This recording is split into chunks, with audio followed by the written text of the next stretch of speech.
Greetings from the heartland of the United States, Kansas City, the city of fountains, the city of oceans, oceans of love and acceptance, as we say, Kelly, right? Absolutely. Uh, this is Ayub Hassan with the Dialogue Institute of Kansas City. We have a wide range of speakers and families and friends joining us today from different countries, different states.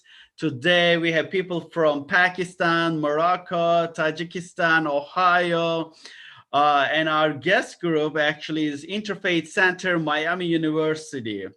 And we will have another family from Libya. And in the meantime, we will play videos of kids from Kyrgyzstan and a doctor from United States who will talk about the health benefits of fasting.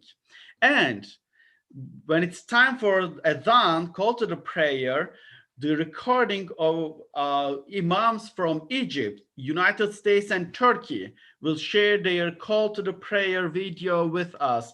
So thank you again. Welcome all. And Kelly, it's yours. Welcome and good evening, everybody. It's my pleasure and my privilege.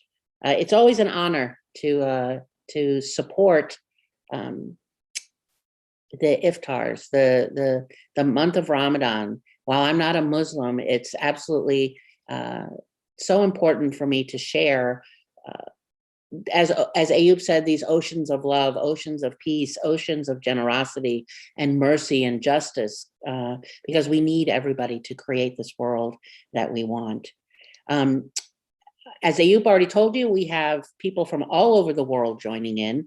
We're on YouTube, so you can see put any comments you have in that chat stream on YouTube, because later, after we hear our guest speaker, if you have questions, we can ask our guest speaker, but we'll say a little bit more about that later on. Our host group tonight is the Interfaith Center at Miami University in Ohio.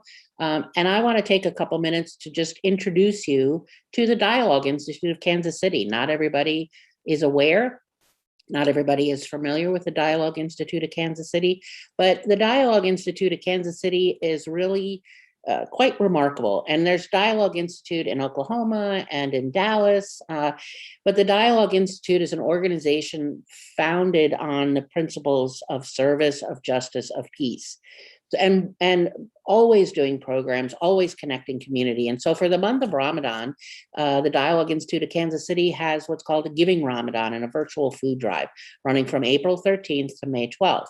And there's multiple programs going in multiple ways that you can contribute and you can be a part of to the program. So the first one is, it's a virtual food drive for harvesters, and Ayub will put the link in the chat stream and YouTube, so that if you would like to be a part of a virtual food drive and to contribute financially so that others experiencing food scarcity don't go without, you could do that through that link. And what a virtual food drive is, most of us are familiar with a food drive where we physically go out and we buy food and then we bring it to a place, and there's a lot of congregating and people, and we are eventually getting back there. But just to continue to keep us safe and with everybody's well-being in mind, we're doing a virtual food drive, which means you go online to Harvesters and you kind of choose the food, the amount of money you want to spend, and then it's taken care of for you.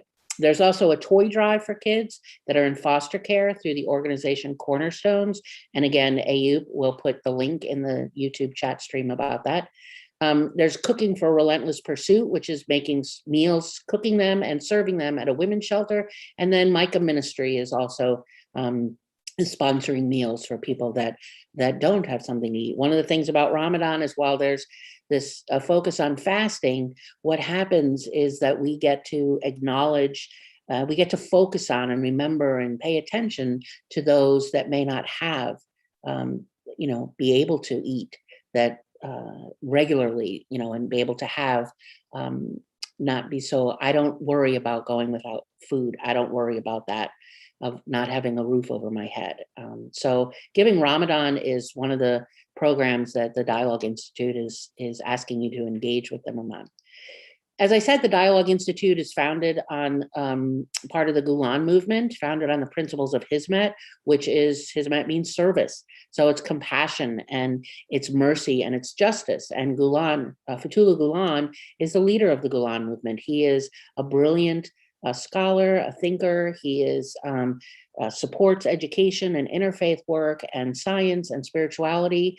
And like most people I know that are peacemakers, they can have a tendency to rock the boat a little bit, but pointing to things that need healing, within our culture, within our society. Just a couple of programs about the Dialogue Institute, Kansas City, there's an annual dialogue and friendship dinner, which brings people together from all over here in the Kansas City area, and I believe in the other cities where there are satellite Dialogue Institute offices. And again, it's about acknowledging the differences, the gifts of diversity, and honoring organizations and individuals for being in service, for creating a compassionate society. They teach, the Dialogue Institute offers classes on cooking and water marbling, learn how to cook wonderfully Turkish meals. I was going to say Turkish delights, but that's not actually true because that's a real candy.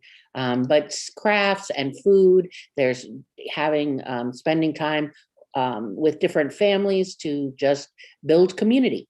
And Saturday brunches, you'll notice that most everything revolves around food. So that's always a good thing, I think.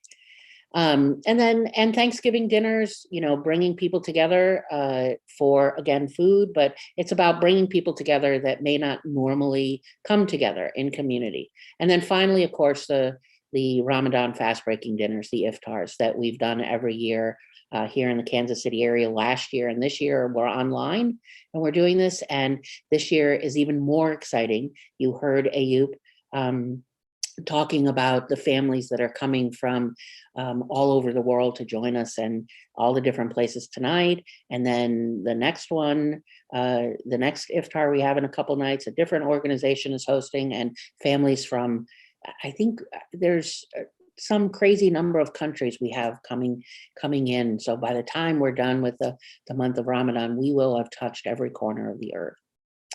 So before I introduce and turn the spotlight, the microphone over to first Geneva Blackmer, who's the program director for the host organization, the Interfaith Center at Miami University, we are going to watch a video of some kids from Kyrgyzstan.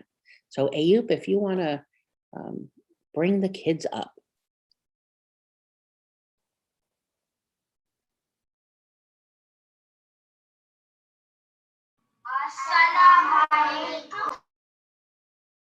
Okay. We heard you for a second. Sure. I am playing right now. Kids from Kyrgyzstan, are you ready? Assalamu alaikum. My name is Adhan. Welcome Ramadan. I am very happy. My name is Zibek. Ramadan Kareem. I am excited. My name is Muhammad. Ramadan is time for reading Quran and praying a lot. My name is Islam. We miss Ramadan and share.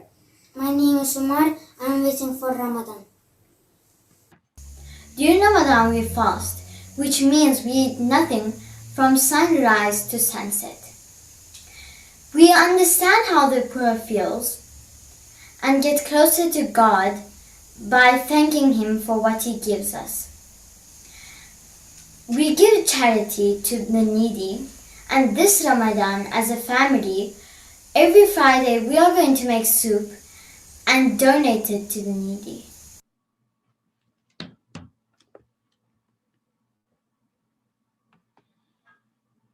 I hope you enjoyed it. I love that. I always want them to be longer.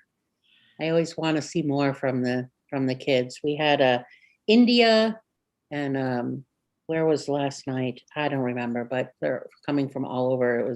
They're just wonderful. Kenya and Sri Lanka. That's right, India and Sri Lanka, yeah. So I want to take a minute and Geneva, if you would join me to, I want to introduce our host organization, the Interfaith Center at Miami University, and specifically Geneva Blackmer, who's the program director for the center. I know her. She used to be here in Kansas City area, and then she abandoned us and went on to bigger and better things. No, I'm just teasing you. But she is really quite brilliant and very committed to religion, religious studies, interdisciplinary theological work. She serves as a global council trustee for United Religion Initiative. She serves as an at-large director still, even though she's not in town, for the Greater Kansas City Interfaith Council, because we won't let her go. She serves in multiple ways throughout whatever. Really, my experience of Geneva is that wherever she lives, she's involved and bringing community together. The Interfaith Center's mission is to invite people from diverse, secular, spiritual, religious traditions to participate in each other's practices in order to cultivate appreciative understanding and friendships, seeking to unify people of all faiths and no faith around common moral, social, and ethical concerns in order to build a more just and equitable society. So, hi, Geneva. Kelly, well, thank you for that introduction, for that very flattering introduction. You took a lot of my spiel about the Interfaith Center, so it's okay. We're really, really happy to be here. As you said, our mission statement, is about inviting people from diverse traditions to participate in each other's practice. And what a better way to do that than to bring everyone together for a virtual iftar. So we're just really happy that we can support this program and invite you into some of the homes of our local community. We are located in Oxford, Ohio, not Miami, Florida. I know that's confusing. And it is a little bit. Right. So we will be visiting homes from Cincinnati. We have a lot of members of our board of directors live in Cincinnati. I do as well. And so we're just really excited to be a part of this. And, we do tons of virtual programming. So I was going to ask about that. I was hoping you went there because one of the things that it's just, once COVID hit, it's like, people doing interfaith work or, a center like that, or the Kansas City Council, like everything is, in person. And I think you guys have done, I was hoping you'd say something about some of the online programming you've done so people can know. Yeah, absolutely. So we do all types of programming. Since our mission is really twofold, we offer a lot of virtual programs, like this one where you really kind of get insight into other people's traditions. We do interfaith dialogue and, just create a safe space for conversations, for relationship building. And then we also do a lot of work around social justice. So anything from immigrant justice, environmental justice, anti-racism, just poverty, hunger, things that all of our collective religious, spiritual, and secular communities care about and can find common ground. We just like to create space to bring all of those voices together and hopefully build a better world. So that's. And your Facebook page is what? Because I think that's where people can, you also have the website for the organization, but the Facebook has a lot of the events and stuff really easy to find. Right. So the Interfaith Center at Miami University is our Facebook. Our Instagram is Oxford Interfaith Center, and our website is oxfordinterfaithcenter.org. And our YouTube channel, where you're watching this right now, actually has an archive of all of our virtual programming. So I encourage you to go back and look through some of the things that we've done and maybe visit us in the future. So thanks so much, Kelly. Thank you for having us. Thank you. Okay.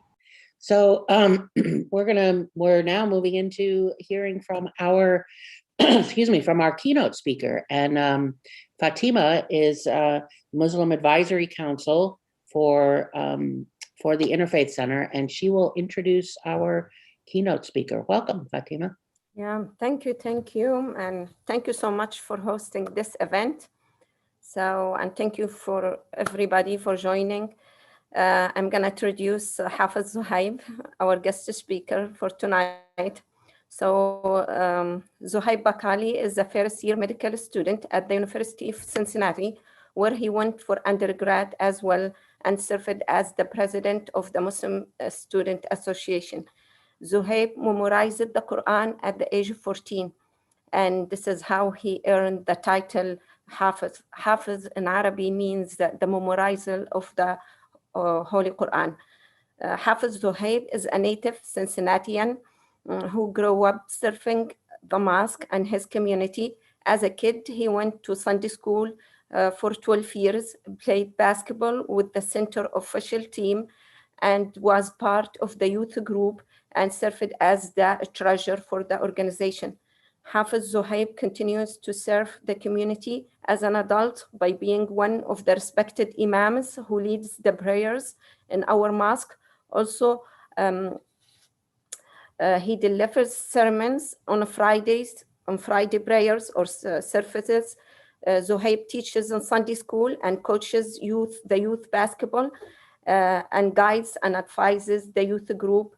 And always he's being there for his community, just helping and inspiring young generation with his knowledge of the religion and his experience as a young Muslim American who successfully found the balance by being strong in his religion, at the same time being a good citizen who helps and gives back to his country. I am so honored to get to know Zohaib since he was a kid as one of his Sunday school teachers, and I worked with him in the youth group when he was you were a treasure for the youth group. We did a lot of volunteering and community services together. By the way, for your information, he's a newlywed. He just got married a few weeks ago to a beautiful girl from Cleveland who is a medical student too. So we are so happy for him, and I am so grateful and appreciate that he gives us his time, and he's going to speak to us about Ramadan. Jazakallah khair, thank you. Hello and assalamu alaikum. First and foremost, I want to thank Sister Fatima for such a flattering introduction. And today I will be discussing exactly what Ramadan is and what our practices are as Muslims. So first and foremost, Ramadan is the 9th month in the Islamic calendar. And it is a month where we as Muslims all observe fasting all over the world. So what does that mean? That means that we are not allowed to eat or, drink any water from the morning prayer time, which is before dawn, until sunset. So, and that today would normally be around 5:45 a.m. to 8:15 p.m. So the fast itself is about 15 or 16 hours. And that's normally how it is. It's a lot longer in the summer and it's shorter in the winter. And the reason that we fast in Ramadan is first and foremost because we believe that it's decreed by God. And secondly, because it does inculcate a lot of great qualities and skills within us that allows for a lot of reflection. So Ramadan is actually a very spiritual time because without the distractions of food and drink and staying away from things which are normally allowed to do, it helps you reflect on those that are less fortunate than you. And it also allows to increase a lot of discipline within you. That if you're staying away from things that normally you're allowed to do, it makes it a lot easier to stay away from the things that which we are not supposed to engage in and stuff that we are not supposed to indulge in. So one of the best teachings that we have is that fasting is not just about staying away from food and drink. It's also staying away from getting angry or using foul language or just engaging in any unethical behaviors. Because that should come a lot easier, which are things that are not allowed to do when we are already staying away from things which we are allowed to do, which is eat and drink. To further drive home this of where this tradition comes from, I will be reciting a few verses of the Holy Quran, which is the holy book for Muslims, and translating them as well, which tells us about the decree of fasting. أعوذ بالله من الشيطان الرجيم يا أيها الذين آمنوا كتب عليكم الصيام كما كتب على الذين من قبلكم لعلكم تتقون أياما معدودات فمن كان منكم مريضا أو على سفر فعدة من أيام أخر وعلى الذين يطيقونه فدية طعام مسكين فمن تطوع خيرا فهو خير له وأن تصوموا خير لكم إن كنتم تعلمون شهر رمضان الذي أنزل فيه القرآن هدى للناس وبينات من الهدى والفرقان فمن شهد منكم الشهر فليصم ومن كان مريضا أو على سفر فعدة من أيام أخر يريد الله بكم اليسر ولا يريد بكم العسر ولتكملوا العدة ولتكبروا الله على ما هداكم ولعلكم تشكرون. And the translation is as follows. O you who believe, fasting has been prescribed for you, as it was for those before you. So perhaps you will become conscientious and mindful of Allah. Fast a prescribed number of days, but whoever of you is ill or on a journey, then let them fast an equal number of days after Ramadan. For those who can only fast with extreme difficulty, compensation can be made by feeding a needy person for every day not fasted. But whoever volunteers to give more, it is better for them. And to fast is better for you, if only you knew. Ramadan is the month in which the Quran was revealed as a guide for humanity, with clear proofs of guidance and the standard to distinguish between right and wrong. So whoever is present this month, let them fast. But whoever is ill or on a journey, let them fast an equal number of days after Ramadan. Allah intends ease for you, not hardship, so that you may complete the prescribed period and proclaim the greatness of Allah for guiding you, and perhaps you will be grateful. So these are the main verses that highlight the decree upon Muslims to fast during the month of Ramadan. And as you also notice in the translation, there are some exceptions for those during this month for whether or not that they have to fast. And that normally is for people who are ill or are traveling. So then that allows for an exception, and those fasts can be made up after Ramadan. Additionally, we also that this verse also talks about Shahru Ramadan alladhi unzila fihi al-Quran. The month of Ramadan is the month in which the Quran was revealed. And that is a very near and dear concept to the hearts of Muslims. So we're supposed to be interacting with the Holy Quran on a daily basis throughout the entire year, reading some of it and reading it and taking in its lessons and inculcating them into our lives. But what we do extra in Ramadan is developing that relationship further. So if we haven't been as good about it during the year, Ramadan is an amazing time to come together and reconnect with the Quran, which is the month of the Quran. Ramadan is known as also as the month of the Quran because it was revealed in that. So one of the best practices is to reconnect with it. And that can be getting back into reading it in Arabic, reading the translation in English, taking lessons from it and going into the deeper commentary about it. During Ramadan, we actually have a very beautiful and special prayer that is not performed outside of this month. So normally we have our 5 daily prayers, which are in the morning, early afternoon, late afternoon, evening, and at night. And during Ramadan, we fast from the morning prayer until the sunset prayer, the evening prayer. And then after the night prayer, we have a community-wide prayer in which a lot of different mosques and communities will try and complete the recitation of the entire Quran. So what we'll do is that the community comes together and there will be a prayer which people who have memorized the entire Quran will come and they will recite the entire Quran from memory. About a 30th, the Quran is split into 30 parts. So in the 30 days of Ramadan, it'll be about 1/30th, which is about 20 to 30 pages of the Quran. in prayer. And that's one of my responsibilities for the community as well. Having memorized the Quran, I am part of the team that recites the Quran after the night prayer for the entire community. And it's wonderful because it allows the entire community to get together. The mosque is always packed outside of COVID. And even now, we're lucky that our mosques are open during this time with social distancing guidelines and such, which they weren't last year. So it's super nice to see it populated again and the entire community coming together. So just as a gist, that's kind of what it is, the reasons why we fast and what benefits it gives to us in terms of our spirituality and discipline, the times that we do it, what we're allowed to do and not to do, and the extra prayer and the interaction with the holy book that we do and that we have during this month, that's extra on top of outside the year.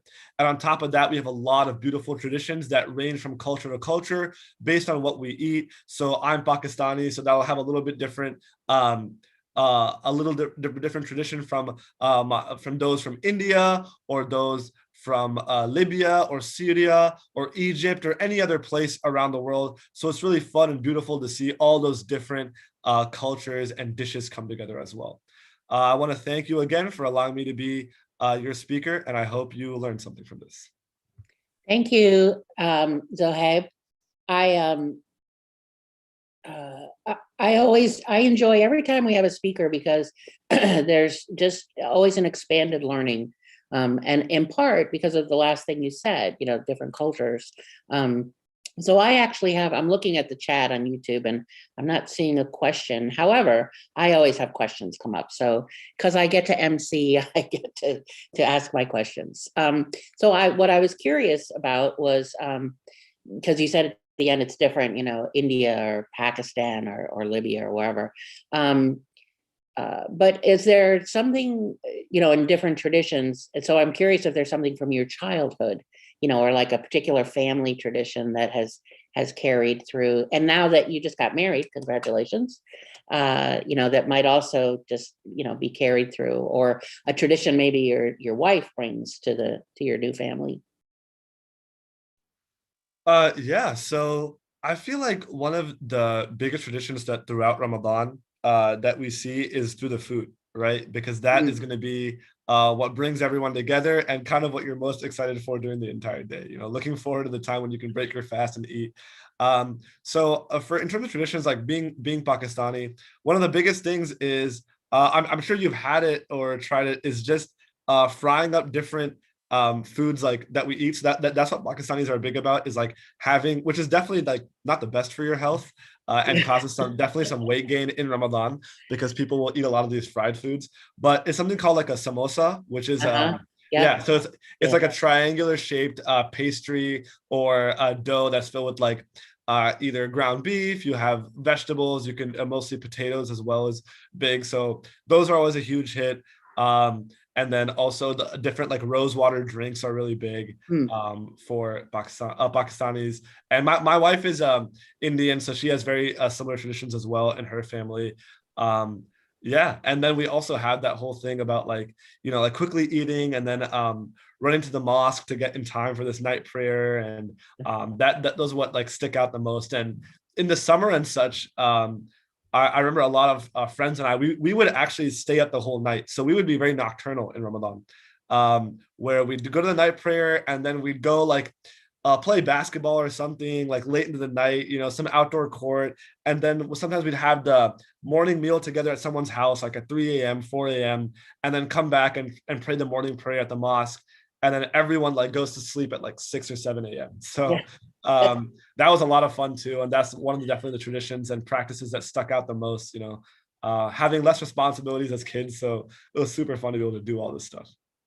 Well, thank you. Thank you very much. I also, the other, you know, and we're going to move on and join our families, but I also really appreciated that you touched on about, you know, it's not just the, refraining from the food or the water, but you touched on like anger, you know, and profanity, like our language. My ordination and my affiliation is unity. And one of our teachings is, and lots of people believe this, but the power of our words. So, you know, even just I just really enjoyed that you touched on that of, refraining from particular words and paying attention to those. So thank you for that as well. I think sometimes we can get a little lost in the food piece of it, and let's not forget the whole spiritual journey of it. So thank you. Thank you so much for having me. Yes. So I think, Ayub, we're going to move into meeting with our families. Yeah, I think it's time to visit our families. And maybe let's start with Emlemdi family, if Fatima is available with her family. Yeah. Yep. Let's welcome you with a special calligraphy for you while you are turning your camera on. Yep, your camera's on. My camera's on. Yeah. Do you see me? Yes. You see my table? Yes, it's beautiful. Okay, so I'm going to introduce my family. This is my husband. This is me, Fatma. I don't have many kids at home. Everybody's busy. College. Yeah. So, as Zohaib was talking, that Ramadan has a religious aspect to it and a cultural aspect too. So from the religious aspect or point of view, you start like mentally preparing for Ramadan, like 2 weeks before or so, we start talking about how much we're going to read Quran and how like we dedicate some time, for example, to sit and like review some of like religious stories and big shoppings also. Yeah. Big food shopping. And food is a big part of preparing of Ramadan. There are special things that you have to get them ahead of time. For example, like the dates. I'm not sure if dates and dried fruits. Dates is so important to Ramadan. Like we break fast on dates because first thing, when you are hungry, you did not eat and drink for like 15 hours or 16. You don't want to eat a big meal. You want to, like your blood sugar is very low. You will eat something sweet. So it's tradition. Yeah, comes back to the Prophet days, and it's a tradition too. So this is how we keep up with. So actually I go to Detroit, to Michigan, to get my dates and my fruits and special spices and everything. Dearborn is a very big shopping. They're like Middle Eastern shopping. So where I get my kids are so excited about the food most like than other things. The other things, many other traditions that we enjoy and we do as a family, like one of them being during the iftar time, breaking the fast, being together. Because you really, we don't get the chance to eat together much in regular time because everybody has his own schedule. The other thing, which is very important, the prayer, the sunset prayer, which is after we break fast, there is a special prayer we do. This is, we pray it in congregation together. This is like for my family, it's just like mainly Ramadan. Other day and other times of the year, it's just so hard to be together. Everybody just doing his own thing. One of the traditions that I like developed in the last few years, like my kids, they, especially in college, they invite their classmates to one of the Ramadan nights, to the iftar. Like my son who was in business, for example, he invited 25 students, his group, the whole program with him, 25 students, they came. And I prepared Ramadan. They observed us, like they watched us praying, breaking the fast and praying. Then we shared the dinner, the iftar together. The iftar, which is the meal after the prayer. This is the big meal. We call it iftar. This is, I think it's very nice. I keep it. I did it like 4 or 5 years in a row. Like every year, like I invite their friends and they come. And my daughter does her friends' girls too. So we will have one night for her and one night for the boys. So this is one of the things. Yeah. And like Ramadan, like I, as I told you, a lot of cultural and a lot of tradition. It's really like dedicating time to pray, read Quran. As Zohaib said, like read. A lot of people read the whole Quran, recite the whole Quran, for the month. Some people, they finish the Quran more than once, or even then twice. Like I finish it when I make a pledge that I finish it one time at least. So like everybody, as he can, I don't know, it's time. So sweets is very important aspect of, or important thing in Ramadan. I don't know, because you feel like you are low in sugar and you feel you want, it's just always there. And Ayub, like I see him laughing, and the Turkish culture just, they taught that. I feel like every day is Ramadan for me in terms of desserts. The baklawa, Yeah. all came from Turkey. He's Turkish. Yeah, I like the soup better.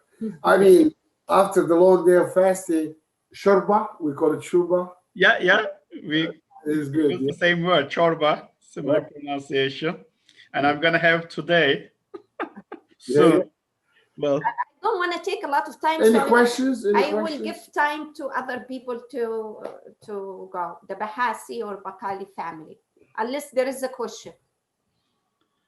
No, I love that you brought up the dates, the thing about the dates, because I don't think a lot of people don't realize or necessarily think about it, if you've not done a fast all day like that, but I actually first learned that when I was several years back, but discovered that that came from the Muhammad prophet, be upon him, and that like from a nutritional perspective, they're also easy on the stomach. Yeah. So if you haven't eaten all day, they're easy. Correct. Some people call them natural candy. It's candy, but Yes. it's really nutritious, and there is no harmful goodies in it. So it's good. Well, thank you. thank you. It's wonderful to meet you. Yeah. All right. Yes. Same here. My pleasure. Thank you so much, Fatima. And I guess we can connect to our speaker again, and he and maybe his family can share their tradition with us. But just a second, we have the reason I ask you about the spelling your last name at the beginning is because of this. Let me share it to the screen. This is for you and for your family, Bakali family. Oh, that's beautiful. Thank you so much. We can email you those images. No, that's awesome. Thank you. Thank you. Assalamu alaikum. Congratulations, by the way. Thank you. Thank you. Yes, congratulations. Thank you. Assalamu alaikum. So this is my son, Zohaib, and she's my daughter, Mehek. And thank you for inviting us on letting us share our traditions in Ramadan. I guess as Zohaib and Fatma have already shared, Ramadan is very blessed and special month and spiritual month for us, but with fasting comes food. So for Pakistanis, the frying food, we have like pakoras, which are like fritters, which I made today. Seems this. It's made out of like onions and potatoes, and we make it because my son, who is doing co-op in Indiana, he comes on weekends, so he loves this. And then for Pakistani, for us, fruit salad is a big thing. It's called fruit chaat. So that's a big thing for us. It's spicy, non-spicy, however people want. Another thing I would like to add for Ramadan is when it ends, how we celebrate. It's a big thing. And for Muslims, there are two big celebrations, like, you have Christmas and stuff. We have Eid. And this is called Eid al-Fitr. And then after about 2 months and 10 days, we have another celebration called Eid al-Adha. And then how we celebrate is for Ramadan, we will be praying the whole night, the last night, so that God accepts from us our fast, our prayers and everything. We put henna on our hands, and I'm very excited this year because his wife will be joining us, inshallah. So, we'll be putting henna throughout the night and preparing. And then in the morning of the Eid, we go and to our Islamic center. We have a special prayer just for that day for Eid. It's called Eid Salah. So we have that. And then we visit people, we visit our relatives, our friends, and we eat and party the whole day, basically. So that's like, a celebration itself. And then on that Eid day, especially after Ramadan, you are not allowed to fast. So you don't fast on that day, and actually it's prohibited. And then you fast after that 6 days. That's optional. And if you do that, or the whole month, the later on, then you get the reward for the whole year, as if you fasted the whole year. So, that's something that I thought that I should add in how we end our celebration of the long month. So, Several years ago, when I was first getting to know Ayub here in Kansas City, and he invited me to the Eid al-Fitr, at the end of Ramadan, and I really hadn't had much of an experience with the ending, the celebration and the ending of Ramadan. And it was like 3 days of house hopping. Yes. He would text me people's addresses and say, go here, be at this address at 2 p.m., be here at 5. And I'm like, who? I don't know who these people are. He goes, doesn't matter, just go. And it was literally just house hopping. And, after a few times, I'm like, I can't eat anymore. Like the food was fabulous, but I can't eat anymore. But it was wonderful, the community. And just strangers coming that didn't know each other, but everybody's welcome. It was, I really enjoyed that. Yeah, I love spending Ramadan here. That, as Kelly said, even the Eid celebrations, we have our American friends joining us to visit homes. So it's short visits, just like 1 hour, 45 minutes, having tea, coffee, and or desserts. And after one house, just go to another house. So it's pretty colorful. And sometimes our American friends bring balloons or candies or $1 to give out to the kids. So it's really joyful. And I guess we didn't mention today, Kelly, we even organized pre-dawn breakfast at 2 a.m. Yes. Yeah. And our American friends attended. Someone asked, why do we come earlier? Than 4 a.m. almost is the dawn time. We said to chit chat more, to socialize more. So we still have that tradition here. So thank you so much joining us. Welcome. Thank you for having us. I have one question. Did you make extra for Nunu? Yes, when Nunu comes, he has a special biryani at our house, inshallah. My son, the one in Navy now, he likes her food. So yeah, he's friend with my younger one, so he loves to come, and he actually talks our language also. Fatima, I want your dates that you get from Detroit. I go before Ramadan, like a week before Ramadan, to Detroit, Dearborn. It's so famous, the shopping there, the Eastern store. But it's far from Kansas City. I will send you the address. Yeah. It's Kansas City, it's far. We'll bring him a box. Okay. Or Istanbul would be good. Istanbul, yeah. Okay. I love Istanbul, by the way. I've been there like 12 times. Oh, that's my hometown. It's nice. My hometown. Thank you so much. I guess now it is time to join Bahasi family. If I am not. Yeah, we have a couple minutes. The call to prayer. Maybe then we can have them after the Adhan and have the doctor's video. Okay. You want me to do that now? I can play the doctor's video now. Oh, yes, the doctor's video. Got it. Yes. Yeah, because then the call to prayer, and then we'll come visit the families again.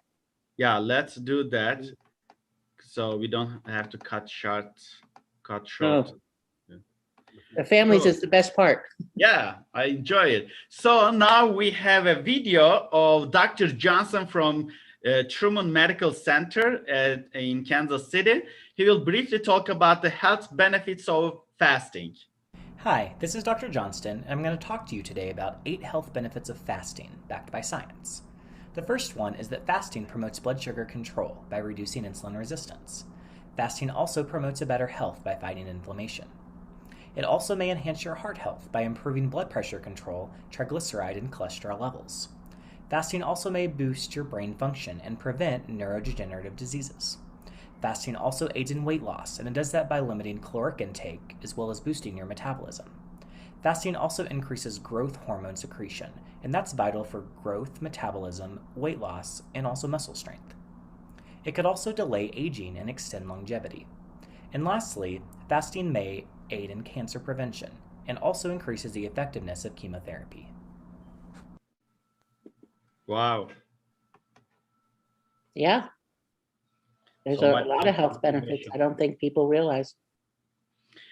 So I guess it's time for Adhan, Kelly. Time for Adhan. So I have a video that I'm going to share. As Ayub said at the beginning, it's several imams from different places around the world put together in one video. It's in Arabic for those that are watching. There is an English translation on the screen. And then after that, I will just offer a brief world peace prayer. And then the fast is broken. After the Adhan, the fast is broken, but I'll offer a brief world peace prayer from a particular faith tradition.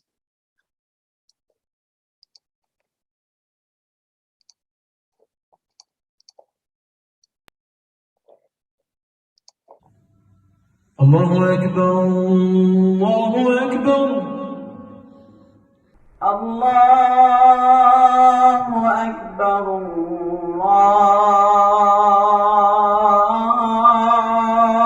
Allahu Akbar. أشهد أن لا إله إلا الله.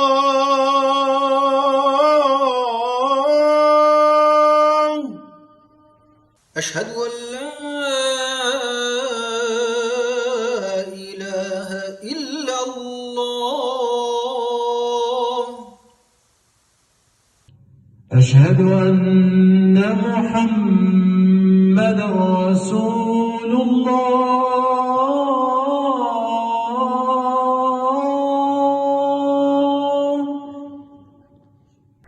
أشهد أن محمدا رسول الله.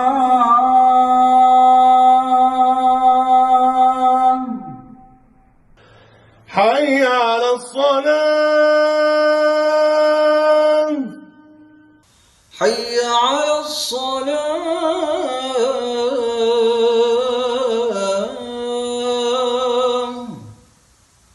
حي على الفلاح.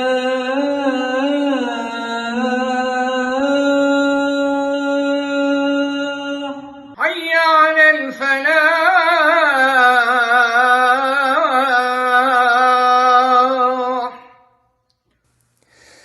الله أكبر، الله أكبر. لا إله إلا الله.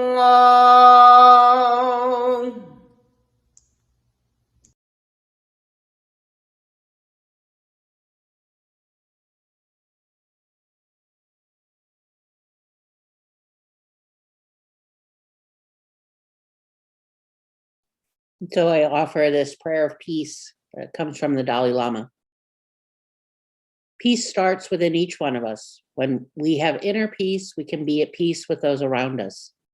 When our community is in a state of peace, it can share peace with neighboring communities and so on. When we feel love and kindness toward others, it not only makes others feel loved and cared for, but it helps us also to develop inner happiness and peace. The problems we face today, violent conflicts, destruction of nature, poverty, hunger, and so on, are human-created problems, which can be solved through our human effort, understanding, and the development of a sense of brotherhood and sisterhood. We need to cultivate a universal responsibility for one another and the planet we share. We have a responsibility to look after our planet. It is our only home. And so the fast has been broken, and it is the time for, in the United States Eastern time zone, which is where the Interfaith Center at Miami University is. Ayub, you still have to wait a little bit. Yeah. Yeah. Well, I'm just really intrigued by this When we first did these virtual iftars last year, like the first one, it was mostly Kansas City. And now I find myself having to keep saying, okay, so we did a Adhan, the call to prayer, but only here. And there's so many people, other families are, having suhoor, Yeah. So I guess now we can have Bahasi family. Salma and her family. Yes, we're getting situated. Give us 1 second. Okay, here we go. In the meantime, I will share your calligraphy, special calligraphy for you and for your family. Oh, that's so nice. Thank you. We can also email that to you. Thank you. Mashallah, yeah, it's so beautiful. And it's actually telling me I can't turn on my video unless you guys do it because someone disabled my video. I now ask you to start. Yes. Okay, there we go. So, salam alaikum, everybody. Hold on, let me make sure the whole family's in. Okay. Yeah, you have to squish together. I know, right? We're like always squished together. Okay. So thank you so much to the Bakali and Amlamdi family for sharing what they do during this blessed month. Together, I'm here with Maryam. She's one of my closest family friends, and her brother Rami. This is just an example of something you'll see, friends inviting each other over, coming over. We might go out to eat, even send each other foods, things that we come up with to make for each other.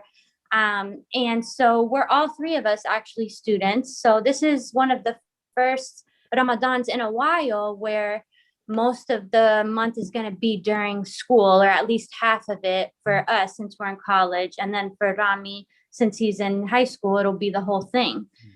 So kind of managing, what's the environment like with being around people who are, eating still, drinking still, and just kind of maintaining that while you're fasting, not being tempted.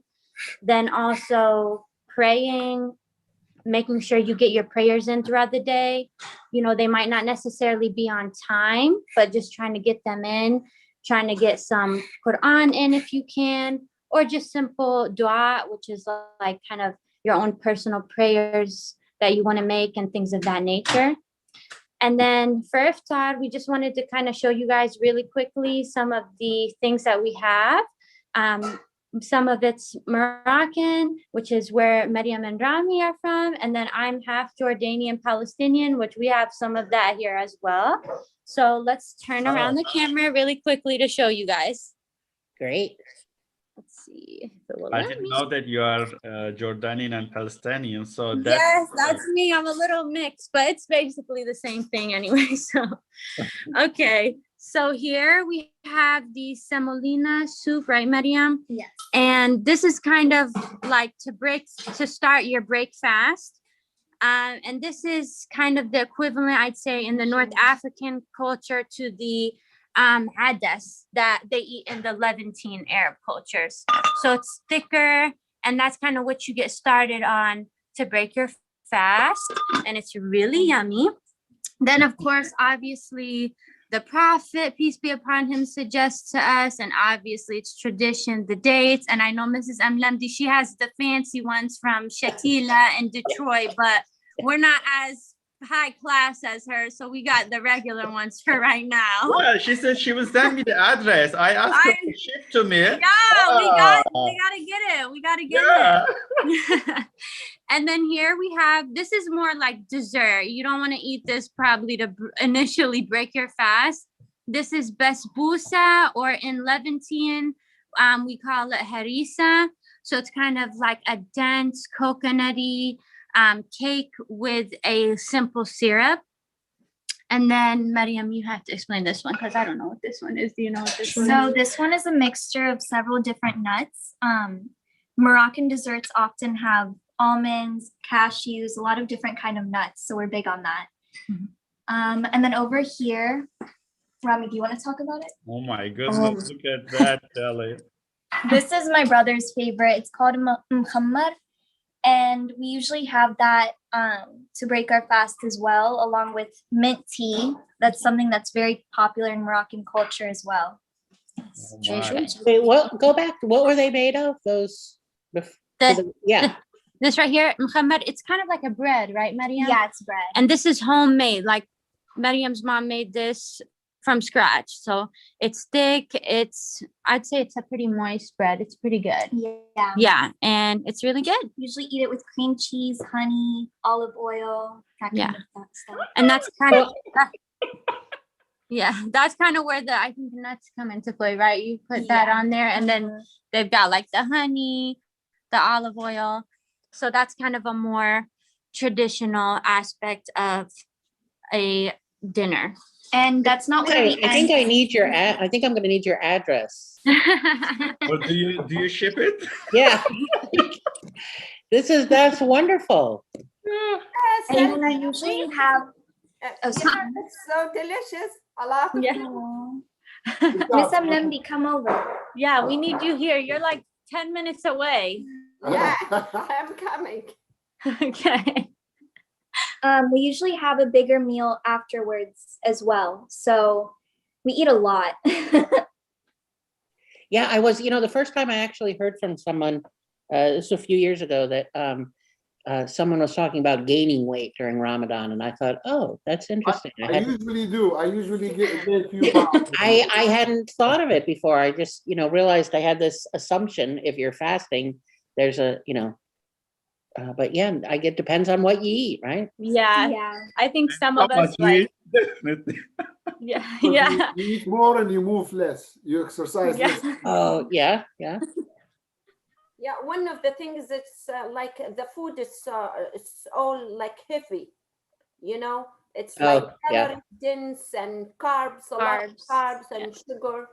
Yeah, and what Zohaib was talking about, all the Pakistani, the fried food. Yeah. Yeah. Oh yeah.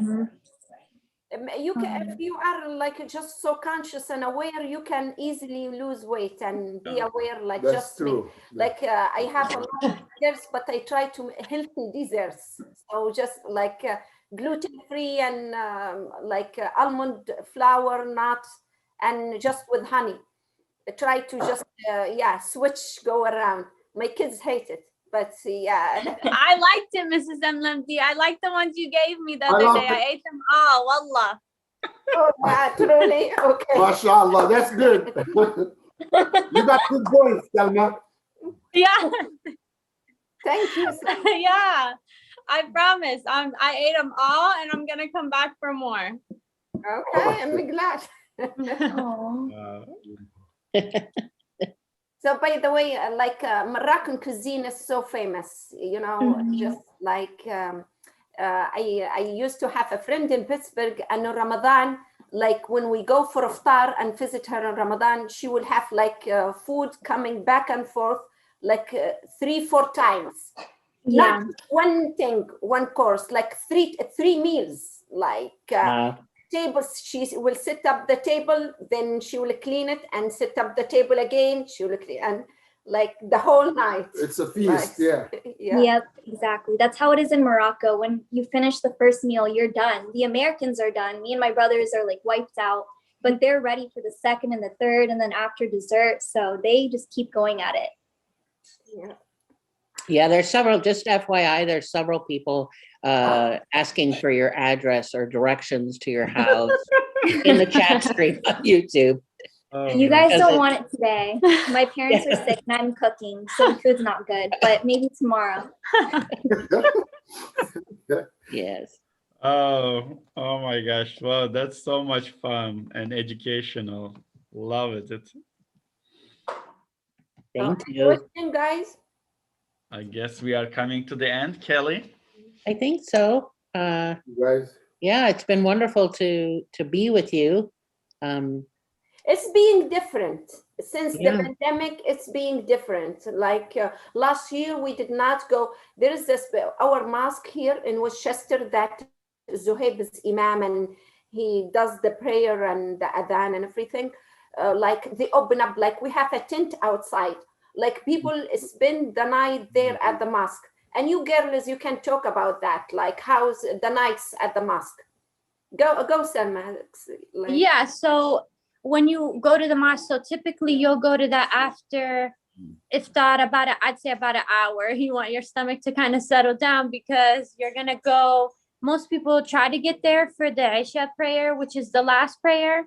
If not, you definitely want to get there before they start the Taraweeh, which is kind of, I guess you could call the extra prayers that you want to be praying during Ramadan that are going to get you those extra good deeds. And so those are constant throughout the nights. You go, I think, by twos throughout the night. Oh. And that's a big deal. And you take, I think, a pause after, I believe, eight of them. And that's when people will go outside under the tent. They'll have the tent that's at the front of the mosque. That's for like when you start getting those munchies, because you broke your fast at around 8. Now it's like 11:30, 12. You're getting hungry again. So people have all these kinds of things that they brought, that they made extra from home. Some people go buy snacks and they'll put it out. And then you'll finish the extra prayers throughout the night. And then I think around, depending on what time the morning prayer is, around 3 o'clock, 3 o'clock, they open up the tent on the other side, which is for the breakfast tent. And that's where you'll have more traditional breakfast foods and things like that. And this is like, you're talking like hundreds of people probably there, and everyone mingling, eating, and things of that nature. And some people, like Mrs. Al-Nandi said, like, will stay at the mosque reading Quran even after those extra prayers and like fall asleep literally. Like when she says spend the night, she literally means spend the night there, wake up for Fajr, which is the morning prayer, and then they'll go home. And yeah. Oh, I haven't heard of that before. Yeah. Does that happen here in the Kansas City area? Not sure if we have a tent here, but that's actually one of my dreams. And some cities do Abraham's tent. I don't know if you heard of that. Oh, yes. Abraham's tent. Also, they do it during Ramadan, inviting people from diverse faith and ethnic backgrounds, called Abraham's tent. So, but because of the timing, we have been hesitant to do that project here. But why not? As they say, if it is dreamable, it is doable. Yeah. Yes, inshallah. Yeah, it's inshallah. a pleasure to have you all. Yeah, our community expanded a lot. Like we have like big population, Muslim population around this big mosque. And in a way, we don't want them to mess up the masjid and eat inside the mosque. And at the same time, we want them to stay at the mosque and like socialize, and especially it's good for the kids. Like they play, we have like basketball courts outside the mosque in the yard. So they play basketball, and the tent by them has food, and they stay there the whole night until they pray the morning prayer, then they leave. It's camaraderie and getting together for the kids and the parents.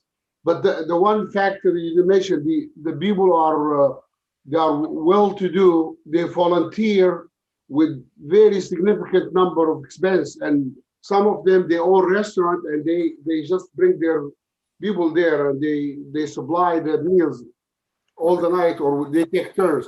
They have a schedule, so it works because the community wants it to work. That's wonderful. I love that. Wow, wonderful. Thank you so much, all. Geneva, thank you so much for working hard to put that on the schedule. And I guess we are coming to the end. So what we have tomorrow, let's see. Tomorrow, we're going back to Kansas City again, having a virtual iftar with Living Water Christian Church at 7:15. Central time, yes. And we are going to play videos of kids from Turkey, America, Kenya, and Sri Lanka. Live music by Brian Boring. I don't know why he has this last name. He's not boring. He's a fun guy. And he's a wonderful musician. Yes, wonderful musician. Keynote speaker, Shema Sarutoprak from Los Angeles. Adhan by 6 different imams from Turkey, Egypt, and United States, and families from Canada and Tanzania. We will go to Africa tomorrow. It will be on our YouTube channel, Dialogue Institute of Kansas City. Happy Ramadan, blessed Ramadan, Ramadan Mubarak to all. Yes, What else? oceans of love, oceans of generosity, oceans of mercy and justice and community. Thank you, everyone. Oceans of hope and acceptance. What not? Okay, thank you. Thank you Thank so you, much everybody. for hosting this. We enjoyed it, Thank and you. I hope, yeah, Thank we you. will try to do Thank you. some, insight of how we celebrate Good, good. Ramadan. Thank you so much. Thank you. Thank you.